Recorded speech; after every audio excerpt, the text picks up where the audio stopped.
What's your message to your team at this point? Well, I haven't talked to him yet. Or what will it be?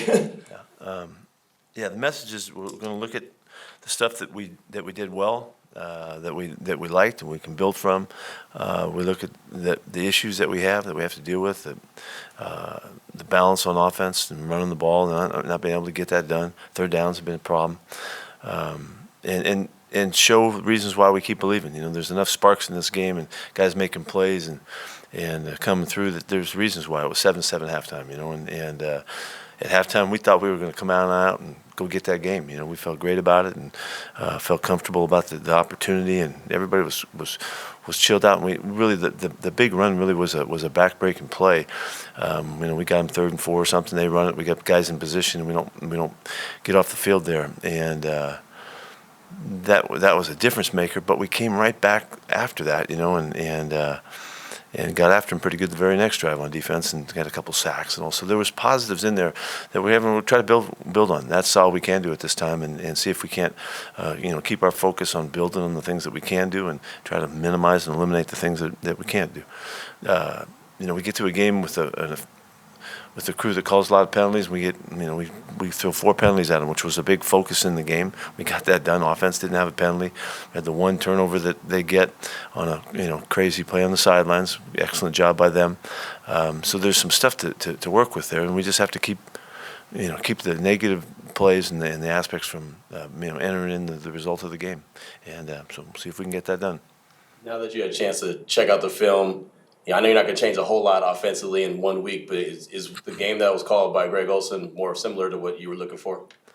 Yeah, we're moving. We're going to move in a good direction here. It was drinking from the fire hose last week. You know, I mean, it was as hard as it could get for those guys to get set up and get rolling. I hope that we'll make some good improvement here. The process during the week was much more like the one that we want. Communication for the players and to the coaches was good, and we'll see if we can't just build on that. Yesterday at right guard, you switched between Moffey and Rodgers a little bit. What went into that decision making, and also what was your evaluation of the offensive line in general from last night? Yeah, well, I think I mentioned last night that during the competition of the week, and then finding out that we weren't able to play Jordan, that was all part of the factor. Those guys kind of balanced it out during the week, and so we let them fight for their job, and so it's a good battle going on. We'll continue that this week. What was the other part of it?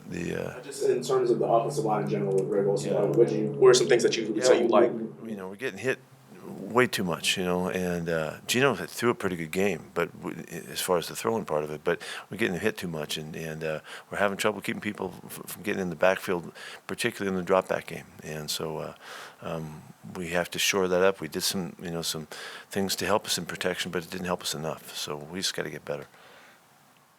It looks like Trey Tucker last couple of weeks able to beat the defense down the field, but one reason or another not able to get him the ball. What do you think of Trey's play lately, and what could you do to? He's doing everything he can. And a week ago, he found some spots where we really had chances that we missed out on. We didn't get a chance to get to him in this one yesterday, but he's doing fine. Did a Mayor and Meredith? No. I do not, to help you for this week coming up. They're still, it's day to day with those guys. Is there a chance that either Rodgers or Moffey could earn in practice this week the 100% of the snaps instead of a rotation? Or? I don't know about that. We'll find out. I like that they both got chances to work, and they both did some good things. They held up. So I don't need to call that yet. We'll see what happens. How much does it mean to you to see Max continue to play at the level that he has over the last couple of weeks, and how is that a message sent to the rest of the defense on how to play as well? Yeah, Max is a phenomenal player. He's a phenomenal player. I mean, his consistency, the sacks he gets, the tackles for losses, he's playing as good as anybody can play. And that's not a surprise. You guys have been around a long time watching him. He continues to play at an extremely high level and produce and lead and send the right message and stand for what it takes to play great football.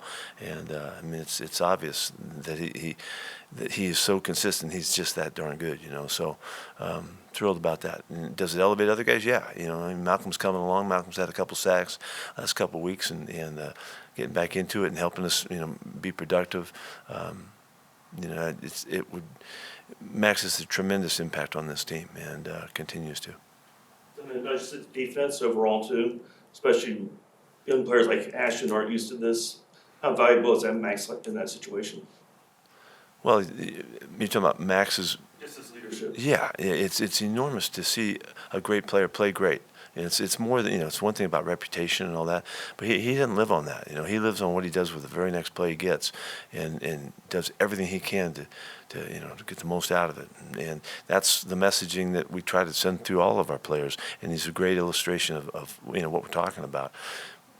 But not everybody has the same ability as Max. Not everybody is as talented as him. Max has proven that over a long time, and so we need more players that that can play to that close to that kind of level, and we'll be more productive, and we'll make more things happen, and we'll be harder to deal with.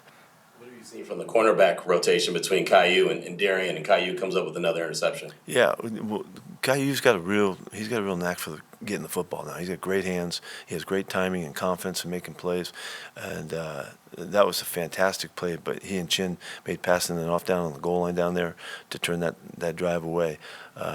But Darian played really well also, and so those guys are doing okay. Early in the year, Kai got they got after him a little bit. They got some shots at him, and so he just had to bounce back from that and play his way through it, which he's done. So we rotate those guys too because they both deserve to play. How big was that communication between Chin and Caillou to be able to pass them off on? That was excellent football right there. Because they tried to rub it off, and those guys both felt it coming and played off it just exactly like you'd hope. If they'd have thrown it to Jeremy's guy, he'd have made a play. And so, fortunately, it's not just the chance you're in the right position, but you can convert the play and make it a turnover that was huge. So. I thought the next drive that we had on defense was really stellar because the crazy interception that they get on the tip ball, and our guys came right back and stopped them on fourth down, and just showed how the mentality of this group it's worth fighting for. It's worth fighting to put them in winning situations so they can make the plays, and so it's a good group. I know it's kind of late in the season, but you talked about missed tackling kind of being an issue throughout the season, and also it kind of being an issue last night. How do you continue to try to improve that even this far in the season? Yeah, we work on it really hard with a lot of emphasis. We make a big deal about it. We have a whole style, you know about that, of how we do it, and we just have to come through and finish technique strong and do it right, and take advantage of all of the work. So it's kind of been spread out. A number of guys been on the perimeter a lot, when we don't make the plays right off the bat. And so now guys get into more vulnerable positions. But we have ways to teach that. We teach it, and we drill the heck out of it. So we just got to do it better. When you talk about what Max, brings to the defense, everything he's been doing, in many ways look at Brock as the equivalent on the other side of the ball. There's no doubt. I mean, the fact that our top players play great football is because they're our top players, and they jump out and stand out on our team. And Brock had huge drive and big play, and the other touchdown play, the perfect execution. But if you really look at the route he ran on his first touchdown pass, he set it up beautifully and was wide open in the back line for Gino. So yeah. Those guys are really good, and the fact that I thought the same as you're asking, that they stand out because they continue to play at a really high level. Well, that's what we're trying to get more guys that can do that, play along with them.